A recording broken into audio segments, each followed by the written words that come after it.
पवनचक्की प्रकल्प खंडणी प्रकरणी 31 डिसेंबरला पोलिसांना शरण गेलेला वाल्मिक कराड सध्या पोलीस कोठडीमध्ये आहे आणि तो ज्या पोलीस स्टेशनमध्ये तिथे 5 पलंग आणल्यानं नव्या राजकीय वादाला तोंड फुटलंय।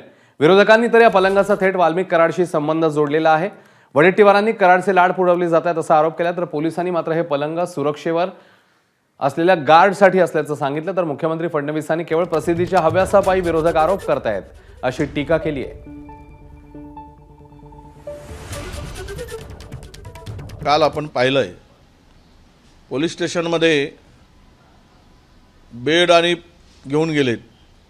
यापूर्वी असं कधी पोलीस स्टेशनमध्ये बेड नेताना कॉट नेताना ते म्हणतात की पोलिसासाठी होतं। पोलिसांनी कधी त्या पोलीस स्टेशनमध्ये काटवर झोपल्याची माहिती नाही। ते कोणाचे लाड आहेत? तर ते वाल्मिक कराडचे लाड पुरवण्यासाठी, त्याला बेडवर झोपवण्यासाठी पोलीस कस्टडीत असताना ते नेले काय, यावर चौकशी झाली पाहिजे।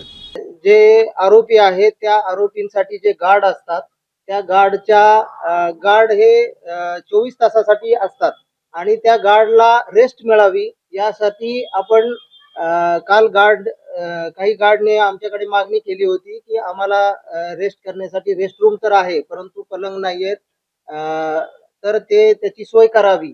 तर त्या अनुषंगाने मी येथील जे प्रभारी अधिकारी आहेत त्यांना मी सूचना केली होती की आपण तात्काळ गार्ड जे आहेत त्यांच्या रेस्टसाठी, त्यांच्या आरामासाठी पलंगाची सोय करावी।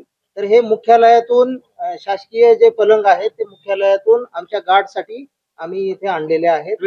न पाहता केवळ प्रसिद्धी मिळवण्याकरता हे जे काही बोललं जातं त्यांना केवळ प्रसिद्धी पाहिजे। पोलिसांनी स्पष्ट केलं, ॲडिशनल पोलीस कुमक तिथे आलेली आहे, ॲडिशनल पोलीस कॉन्स्टेबल त्या ठिकाणी आले आहेत, त्यांना काय जमिनीवर झोपवायचं? त्यांच्याकरता आणलेले कॉट आहेत, पण काही लोकांना प्रसिद्धीची हाव असल्यामुळे ते कोणी म्हणते एन्काउंटर होणार, कोणी म्हणतं अजून काय होणार, ही प्रसिद्धीची हाव आहे, बाकी काहीच नाही आहे। एबीपी माझा, उघडा डोळे बघा नीट।